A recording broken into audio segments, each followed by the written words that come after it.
Fala galera, tudo bem? Hoje vamos para mais uma aula de Direito Administrativo. Hoje vamos falar sobre o regime jurídico administrativo. No último vídeo vimos a introdução ao Direito Administrativo e, dando sequência à matéria, vamos agora falar sobre o regime jurídico administrativo, ok, pessoal? Então, regime jurídico administrativo é o conjunto de regras e princípios que regem toda a atuação administrativa, ok? Como diz a grande doutrinadora Maria Silvia Zanella de Pietro, é um conjunto de poderes e sujeições que acometem a atuação da administração pública. Porque, como nós sabemos, pessoal, no Estado de Direito, a formação do Estado foi para justamente submeter também o Estado às regras legais, ok? Então, quando a gente fala em regime jurídico administrativo, que é esse conjunto de regras e princípios, não é somente para submeter a sociedade aos administrados, mas também ao próprio Estado. Por isso que a doutrinadora fala em prerrogativas e sujeições que também subordinam a atuação estatal, ok? Temos que ter sempre isso em mente, porque apesar de ser uma relação verticalizada que ocorre entre o Estado e a sociedade, o cidadão, o componente desse Estado, que é a sociedade, ele também tem seus direitos fundamentais assegurados, ok? Então, diferentemente do Estado absolutista, no Estado de Direito, o Estado deve também respeitar o direito dos administrados, ok? Então vamos lá, pessoal. Dei o primeiro conceito do que significa a expressão regime jurídico administrativo e agora vamos passar a elencar aqui os principais princípios trabalhados pela doutrina majoritária, ok? A doutrina diverge muito, cada doutrinador ele elenca uma série de princípios, uns mais, outros menos, mas vou me ater aqui à doutrina de Maria Silvia Zanella de Pietro e também do doutrinador Celso Antônio Bandeira de Mello, ok, pessoal? Que são dois clássicos aí cobrados bastante em concurso, ok? Então vamos lá. Primeiro, a própria Carta da República, a Constituição de 1988, ela traz lá no artigo 37, logo no caput, quais são os princípios em que a administração estará submetida. Aí lá fala legalidade, impessoalidade, moralidade, publicidade e eficiência. A gente costuma falar daquela palavra mnemônica, né? LIMP. Legalidade, impessoalidade, moralidade, publicidade e eficiência. Aí são os princípios básicos que regem a administração pública, porém, como eu já falei anteriormente, né, a doutrina traz uma série de outros princípios que também submetem a atuação estatal, ok, pessoal? Vamos começar então falando dos princípios que estão na Constituição, né, que são os mais importantes. Depois a gente elenca os outros trabalhados pela doutrina, ok? Então vamos lá. Princípio da legalidade, pessoal. O que significa? Como eu falei anteriormente, nós vivemos no Estado de Direito. A própria Constituição Federal, lá no artigo 1º, diz que nós somos uma república federativa regida pelo Estado democrático, ok? Então a legalidade, esse princípio da legalidade, ele submete os cidadãos, o cidadão pode fazer tudo o que a lei não proíbe, e submete também a atuação estatal, diferentemente do que ocorria no Estado absolutista, que o rei era o próprio Estado, ok? Então, legalidade significa a submissão estatal, a submissão da administração pública. A sua atuação depende de uma prévia autorização legal, ok? O Estado, a administração, não pode fazer nada que não esteja previsto em lei. A atuação estatal é de submissão à lei, ok? Já o particular, ele pode fazer tudo o que a lei não proíbe. Por exemplo, vamos trabalhar com um exemplo que a gente grava melhor, né? Por exemplo, a administração pública, ela quer adquirir certo bem, vamos supor, viaturas para a polícia militar. A administração pública vai ter que licitar, porque a lei assim determina. Não pode o administrador simplesmente chegar lá, quero comprar 10 carros da marca tal. Não é assim. Tem que passar pelo procedimento licitatório, previsto na Lei 8666. Já o administrado, ele se submete ao critério de não contradição à lei. Aí, dando um exemplo, o cidadão vai parar um carro numa via. Se ali não existe uma lei proibindo, ele pode estacionar o seu veículo ali, ok? Então vamos gravar esse conceito, esses exemplos, pessoal. O exemplo é a melhor forma da gente gravar e principalmente de lembrar na hora da prova, tá? Porque são milhares de conceitos de várias matérias, então o exemplo é muito bom, ok? Vamos agora falar do princípio da impessoalidade. A impessoalidade significa que o administrador deve agir de forma isonômica, de forma a não privilegiar determinadas pessoas. Esse é o sentido objetivo do princípio da impessoalidade, ok? Não pode haver favorecimentos por parte da administração pública. Por exemplo, por isso que existe o princípio do concurso público, o princípio da licitação, para justamente evitar favorecimentos, ok? Então, esse é o conceito da impessoalidade sobre o viés objetivo. Já sobre o viés subjetivo, a impessoalidade significa que o administrador não pode valer-se da sua atuação para se autopromover. Ok? Por exemplo, numa obra pública é proibido colocar uma placa dizendo: esta obra foi realizada pelo prefeito de nome tal. Não pode haver isso, sob pena até de uma infração prevista na Lei de Improbidade Administrativa, Lei 8429 de 92, ok, pessoal?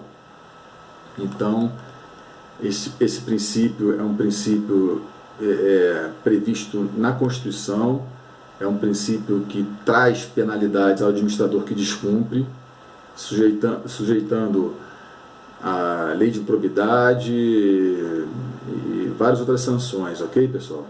Ineligibilidade, enfim, prevista na Lei Complementar 64, ok? Vamos falar agora sobre a moralidade. Moralidade administrativa não é simples moralidade comum, que a pessoa, no sentido vulgar da palavra, no sentido cotidiano, melhor dizendo, a pessoa ali é moral, ela age com moral, significando que ela é uma pessoa que respeita os preceitos éticos, né? A moralidade administrativa é maior que isso. O administrador, sim, ele tem que observar a ética no exercício da função pública, ele tem que observar a correção das suas atitudes, mas além disso, deve também ser um bom administrador, um administrador que age sem desperdiçar o bem público, pois o bem não pertence a ele, pertence a toda a sociedade, sendo o mais eficiente possível, ok? Então, moralidade administrativa é, além de uma forma de conduta escorreita, ética, agir também com eficiência, com o menor desperdício possível do bem público que, como eu já falei, pertence a toda a sociedade e não ao administrador, ok? Princípio da publicidade, pessoal. Os atos administrativos têm que ser publicizados, ok? A sociedade, no Estado democrático de direito, a sociedade tem o direito de saber o que ocorre na administração pública, nos seus órgãos internos, ok? é um princípio democrático, de viés democrático. Então, todo e qualquer ato administrativo, em regra, claro que no direito nada é absoluto, deve ser publicizado, ok? Então, por exemplo, um contrato administrativo, ele só começa a gerar efeitos com a sua publicação. Certos atos administrativos, mesma coisa, ok? Por isso que por exemplo, quem faz concurso público, ele fica esperando a sua nomeação no Diário Oficial, ok? Aquele é um ato de publicização do ato administrativo, dando ciência a toda a sociedade que aquele sujeito foi aprovado no concurso público e vai prover o respectivo cargo para qual foi aprovado, ok? Como eu disse, a sociedade tem o direito de saber como está sendo gerido o dinheiro público. Então, por isso se coloca lá no Diário Oficial, por exemplo, o fulano de tal foi aprovado para o cargo de procurador da República, para delegado federal. Toda a sociedade terá ciência deste ato, ok? E eficiência, pessoal, é o último princípio previsto na Constituição, no artigo 37. É um princípio não originário da Carta da República. Ele foi inserido na Constituição a partir da emenda constitucional número 32. E o que significa esse princípio? Significa que o administrador tem que agir com eficiência. Nós passamos de um Estado patrimonialista, depois para um Estado burocrático, para um Estado gerencial, ok? Então, no Estado gerencial, não basta administrar a coisa pública, tem que administrar com eficiência.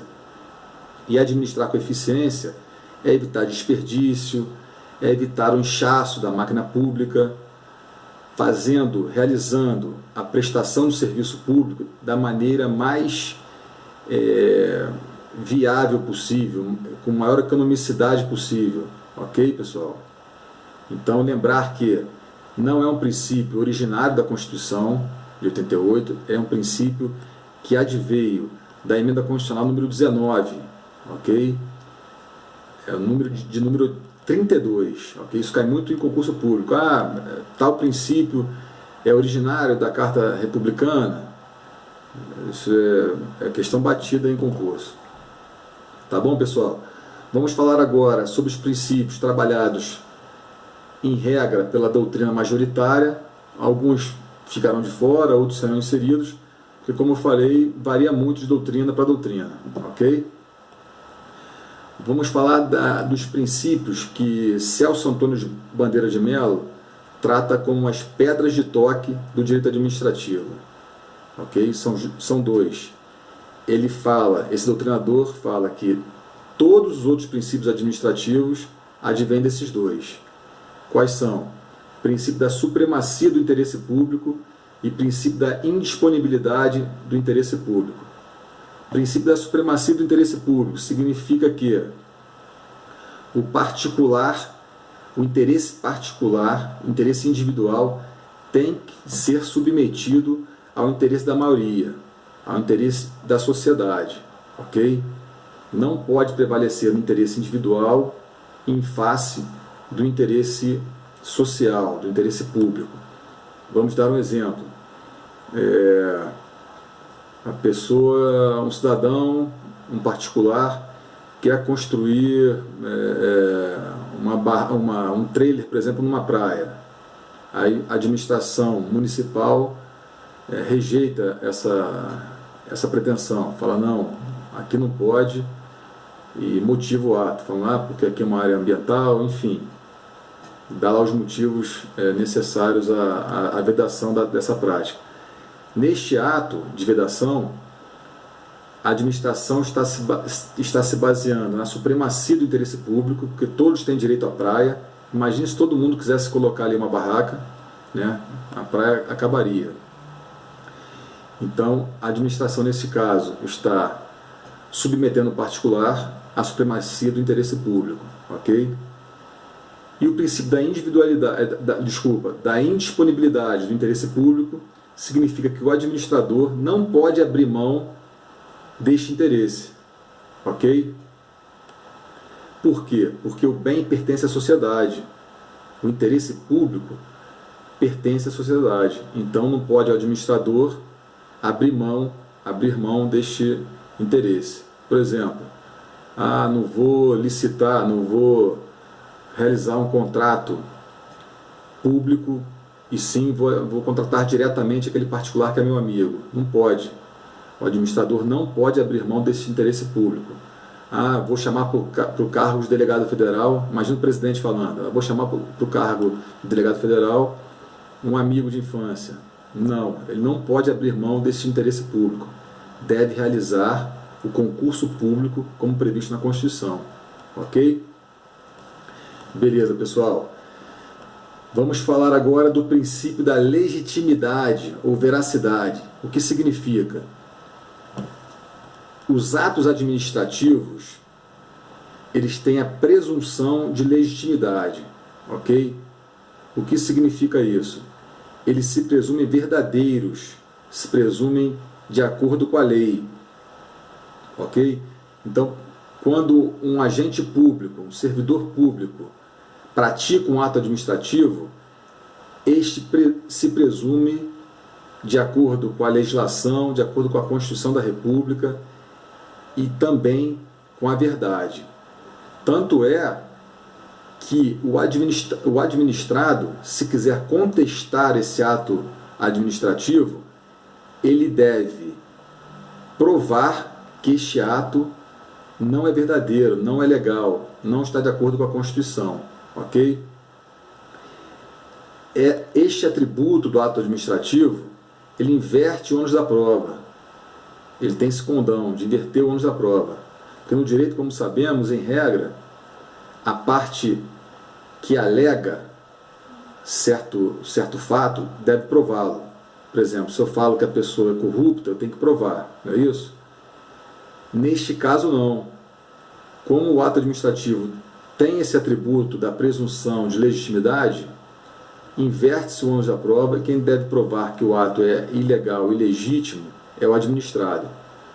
Por exemplo, um policial rodoviário federal, ele autua um cidadão devido a uma conduta perigosa no trânsito, por exemplo, alta velocidade, uma manobra perigosa.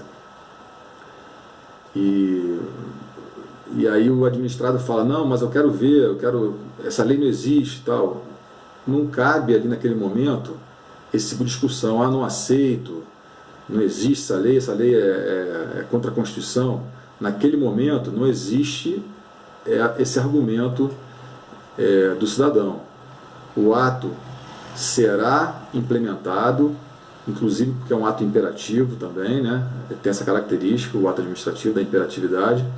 Ele será implementado e cabe ao administrado posteriormente, no amplo direito de defesa e contraditório, provar que esse ato é ilegal, ok? Beleza, pessoal. Princípio da especialidade. Princípio da especialidade. Significa que os órgãos da administração direta descentralizam a prestação de serviço público, ok? Descentralizam a prestação de serviço público para uma maior eficiência. Este é o princípio da especialidade. Por exemplo, a administração, a União, ela descentraliza a prestação de um serviço público para a sua melhor implementação, para a sua melhor realização. Um exemplo, a criação do INSS, uma autarquia federal que vai prestar o serviço público relacionado à Previdência Social.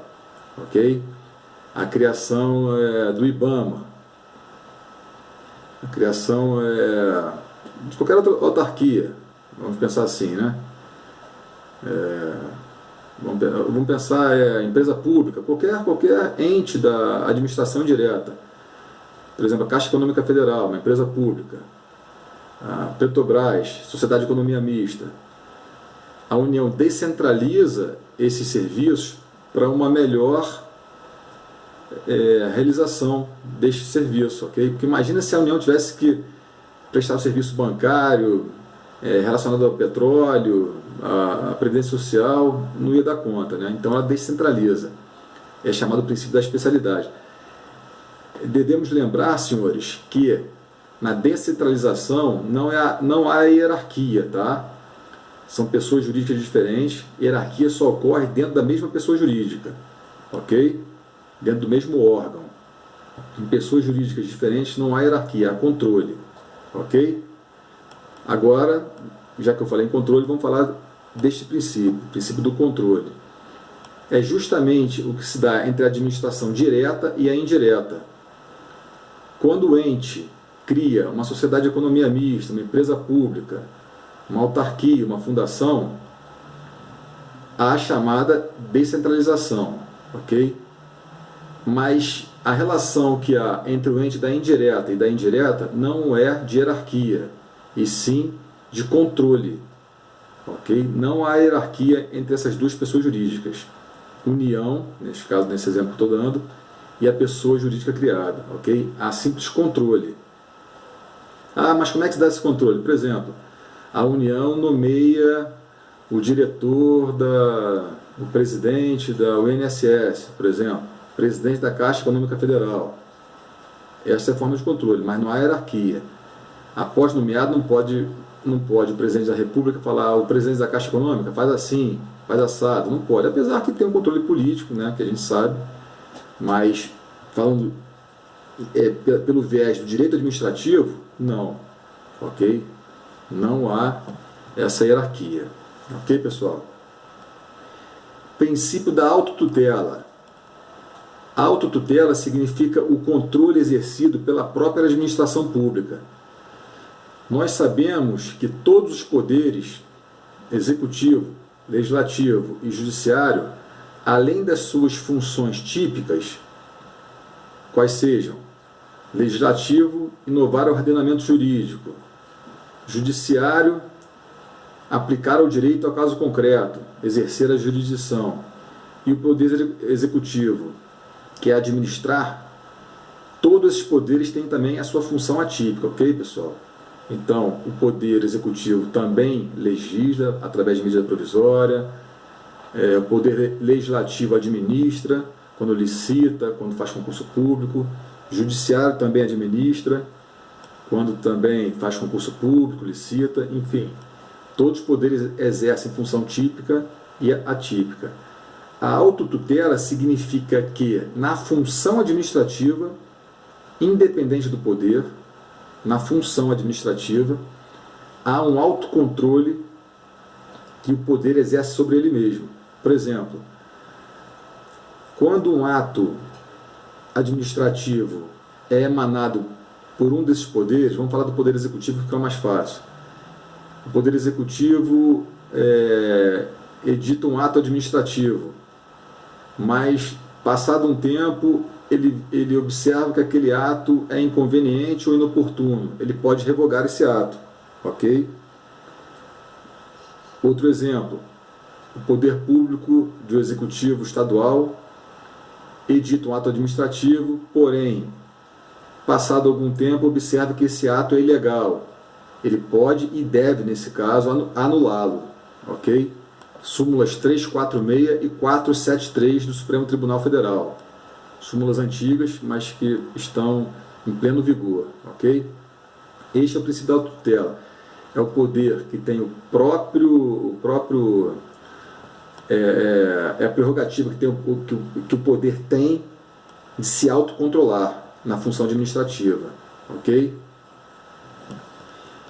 Princípio da hierarquia, pessoal. A administração pública, ela é regida por cargos que estão numa posição hierárquica superior e cargos que estão numa posição inferior. A própria organização administrativa daquele órgão, daquela pessoa jurídica, estabelece regras de subordinação e de hierarquia, independente de lei. O professor Rafael de Oliveira, o procurador municipal procurador do município do estado do Rio de Janeiro, ele fala muito bem isso no livro dele. O poder hierárquico, falando aqui do princípio da hierarquia, né? Mas também veremos à frente, em outro vídeo, que é um poder da administração. Esse princípio da hierarquia, ele não precisa de lei. A própria organização administrativa já se presume os órgãos que se submetem uns aos outros ali dentro, ok? Mas claro, pode haver a lei regulamentando. Mas se não tiver essa lei, a própria organização daquele órgão, daquela pessoa jurídica, já faz presumir aquela relação de verticalidade, ok? Princípio da continuidade do serviço público, pessoal. O que significa isso?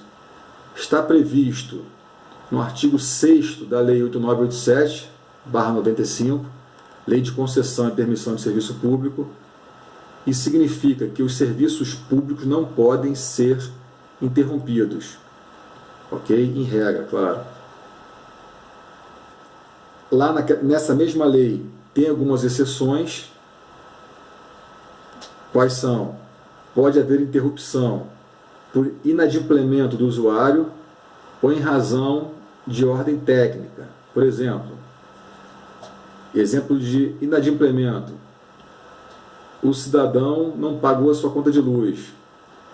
A concessionária de serviço público pode, após um prazo de tempo, determinar o desligamento desse serviço, a descontinuidade desse serviço. Em razões de ordem técnica, caiu uma árvore sobre uma fiação, a concessionária pode interromper o serviço de iluminação pública naquela localidade durante um prazo de tempo, a fim de consertar a fiação local, ok? Esse princípio, inclusive, o Superior Tribunal de Justiça tinha uma discussão muito grande, porque o CDC, ele fala lá no artigo 22, Código de Defesa do Consumidor, que o usuário ele não pode ter o serviço interrompido, o serviço público interrompido. Porém, a Lei 8987, que é posterior, né, o Código de Defesa do Consumidor é de 90, e a Lei de Concessão e Permissão é de 95, permite essa interrupção em caso de inadimplemento. O Superior Tribunal de Justiça já bateu o martelo há muito tempo, já cristalizou a sua jurisprudência no sentido da possibilidade de interrupção do fornecimento de serviço público em caso de inadimplemento do usuário, ok? Dentro desse princípio também podemos falar da greve do servidor público, se é possível ou não. Nós sabemos que a Constituição da República permite a greve do servidor público, porém depende de uma lei, né? É uma norma constitucional de eficácia limitada. Até hoje essa lei não foi editada, porém o Supremo Tribunal Federal, em vários mandados de injunção, por exemplo, mandados de injunção 608 e 612, permitiu que o servidor público possa fazer greve embasado por analogia na lei do trabalhador privado, ok? Ah, professor, mas é questão dos policiais. Militares nós sabemos que não podem fazer greve, pois o artigo 142 da Constituição proíbe, não é isso? Então, militar, nem das Forças Armadas, nem da Polícia Militar podem fazer greve, bombeiro, nada disso. Agora, e os policiais federais, rodoviários federais, policiais civis, que são considerados servidores civis, né, não militares, podem fazer greve? O Supremo Tribunal Federal também diz que não, porque a função policial é análoga à função militar, é uma função essencial à própria manutenção do Estado de Direito. Então, o Supremo Tribunal Federal bateu o martelo e falou que não.